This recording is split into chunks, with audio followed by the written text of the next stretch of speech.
الحمد لله رب العالمين والصلاة والسلام على سید المرسلین اما بعد. صدر باوقار، اساتذہ کرام اور عزیز ساتھیوں، موضوع خطابت ہے آزادی ہند میں مسلمانوں کا کردار. جب گلستہ کو خو کی ضرورت پڑی، جب گلستہ کو خو کی ضرورت پڑی، سب سے پہلے ہماری گردن کٹی. پھر بھی کہتے ہیں ہم سے یہ اہل چمن، پھر بھی کہتے ہیں ہم سے یہ اہل چمن، یہ چمن ہے ہمارا تمہارا نہیں. حضرات گرامی قدر، ظلم و ستم کے تھپیڑوں میں چور چور کر رکھا ہے. جبر و تشدد کی زہر آلود ہوا پوری فضا کو مسموم کر چکی ہے.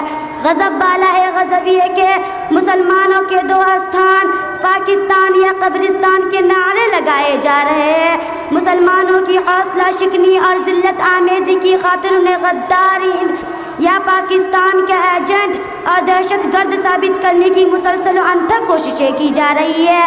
سوچنے کا مقام ہے کہ آخر یہ کس قدر دلخراش اور نازیبہ حرکت ہے کہ وہ علمی دینی قلعے جن کی تلاشی انگریز نہ لے سکے، جبکہ انگریزوں ہی کے خلاف جنگ آزادی ہزاروں مجاہدین انہی قلعوں سے پیدا ہوئے، جس سے متاثر ہو کر جوش ملک پکار اٹھے، ہم ہیں غدار وطن تو پابند وفا تم بھی نہیں، ہم ہیں غدار وطن تو پابند وفا تم بھی نہیں، اپنی کثرت پہ نہ اطراء خدا تم بھی نہیں ہے.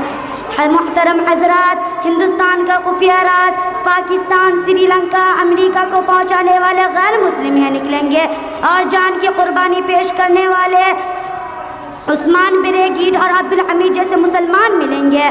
محترم حضرات، کیا یہ وہی ہندوستان نہیں جہاں ہمارا اسلاف نے صدی اقبال کے پرچم لہرائے اپنی عظمت و سطوت کا سکہ بٹھایا تھا؟ جب انقلابی حکومت کا زمانہ آیا تو مسلمان اس کے سامنے ناقابل تسخیر بن گیا تھا. 16ویں صدی ختم ہونے کو تھا، سلطنت مغلیہ کا آخری چراغ ٹمٹما رہا تھا، سفید فاموں کا تجارتی قافلہ ہندوستانی سرحد عبور کر چکا تھا، انگریز ناپاک ارادے ایٹم بم کی شکل اختیار کر رہی تھی اور تجارت کا حسین لبادہ خاد شکنجوں میں تبدیل ہو رہا تھا. بالآخر وہ وقت آیا جب انگریز ایٹم بم ایک بارگی پھٹ پڑا اور ظلم و ستم اور ظلم و صفاقی کا ایسا دہانہ کھول دیا جس کے آگے چنگیز و ہلاکوں کی چیرہ دستیاں بھی مانند پڑ گئی.